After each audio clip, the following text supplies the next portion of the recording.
Hello, my dear friend. Some people feel like they're flawed. You know the expression flawed?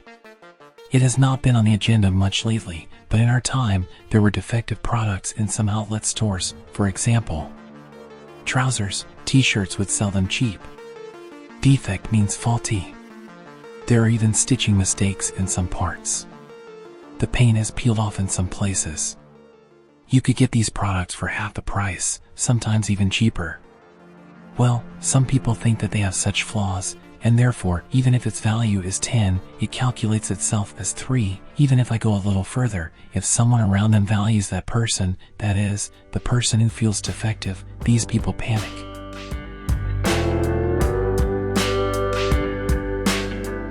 He couldn't recognize me. He didn't see my real face. Oh my God, in case they see my real face and realize what I am, they will panic and may distance themselves from those people.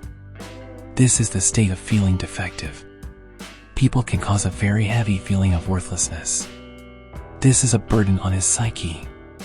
In today's video, I will talk about the origins of this feeling of worthlessness, that is, feeling defective, and what you can do to get rid of it. I will share some solution methods. First of all, what are these people going through, and they feel so flawed and wrong in their past today?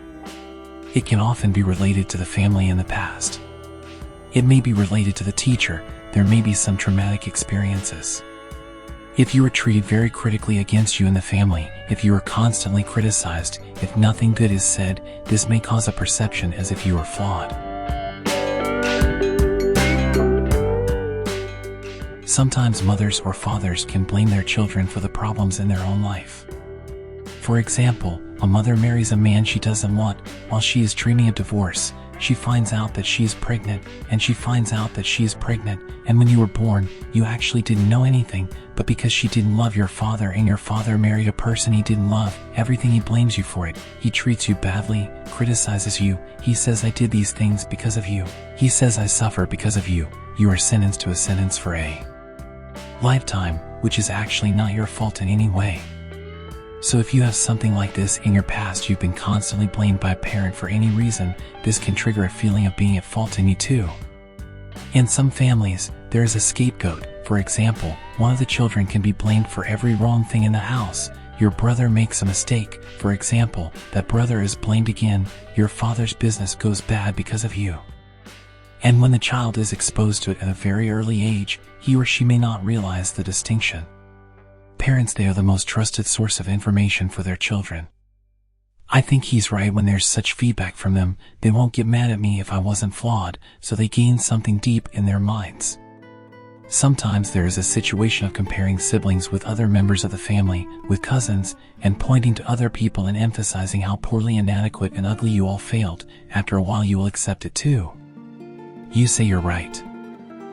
I guess that's why I'm so deficient, incompetent, and flawed. Sometimes your teachers can be something we encounter at school in some way. Sometimes you may be different from other children. Sometimes you learn to read late because you are different from others in some subjects. Others may exclude you, criticize you. They may make fun of you. These are also yours. It may make you feel guilty again.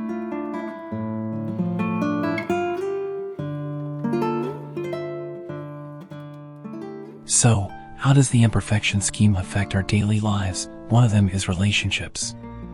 For example, people who have an imperfection schema and feel very worthless may avoid relationships. So I'm too busy, I don't have time to spare for a relationship, or I didn't smile in love, so I stay away. So what is the real reason? You know how to avoid a relationship? I told you at the beginning. Actually, I gave you the hint. If anyone sees my real face, nobody likes me, so at this point they can avoid getting close. Very much people who experience this situation feel flawed and worthless, people who are incredibly cruel to themselves, even when they make a very small mistake. It's something like that in time. Cloned into his very critical parents, constantly criticizing him. She is very unsympathetic and cruel to herself, and when someone compliments her and says something nice, she stiffens. Like that, you're wrong. In fact, she constantly makes explanations to simplify the situation to prove that she is not. How beautiful is your hair? My hair is already so oily. Actually, I didn't wash it. It's like this. On the contrary, it may try to devalue compliments. People who have this problem are extremely sensitive to situations where they can be perceived as unsuccessful in a way that they can be ashamed of. That's why the new person meeting people, making presentations, going to interviews, a little bit like this. They can avoid situations that are likely to be badly perceived by other people, and at the same time, they repeat a pattern like this in the past. Unfortunately, there is such a negative side of people. We prefer the good ones. Let's say the parents were unfair in being overly critical, or they never showed their love, attention, appreciation. We are drawn to such relationships in our adulthood.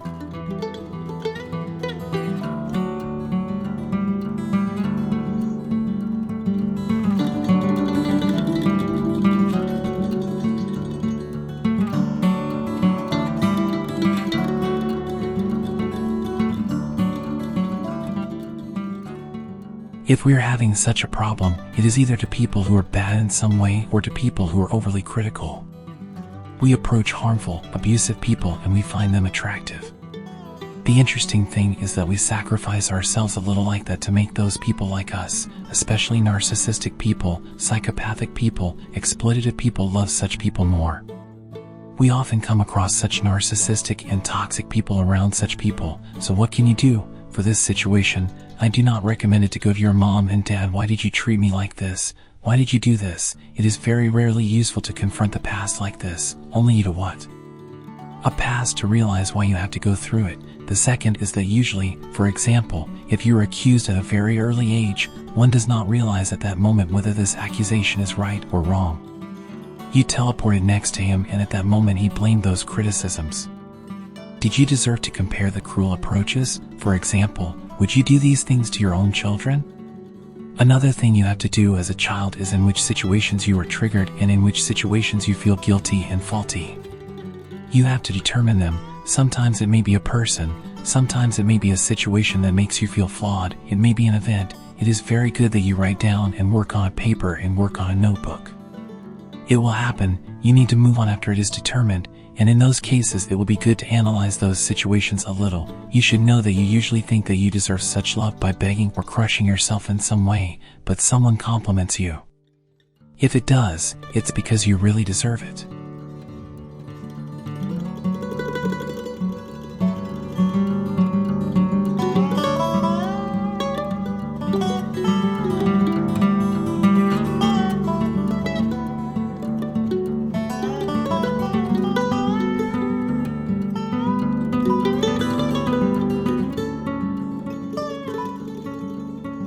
So while you're on your way, a part of you is constantly saying that you're missing, or it's actually something from the past. You can make a list of the good things you have done so far, what you have accomplished, what difficulties have you overcome, what benefits you have had for other people in need of help to the society. After determining these, you need to remember your own beautiful features from time to time. If you have come this far, it means that you have really struggled, despite all the hardships and the spiritual difficulties.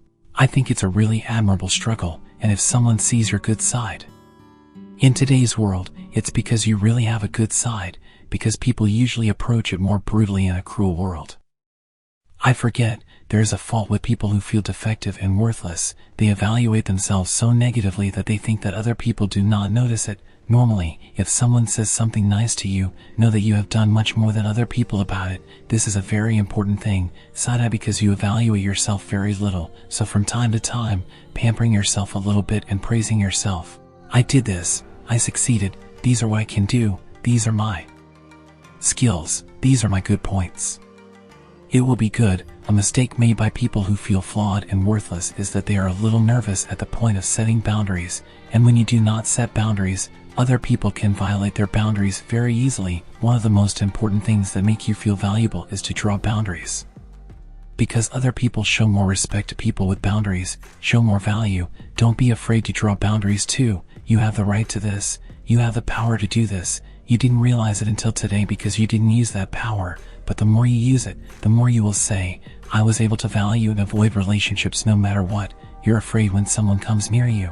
They won't value me because they will discover my flaws. Either let them get closer. You can realize your inner beauty that way. Don't avoid close relationships. Just don't mind, be careful. They will not value you. You will feel much better if you give a chance to people who have the potential to love you more reasonable, not to people who criticize you excessively.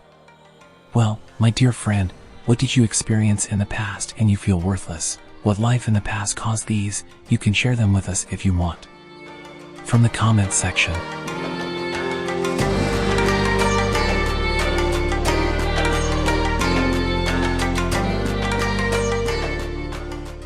Thank you very much for listening to me. Be very nice to yourself. See you. Bye. It's me, X Manager.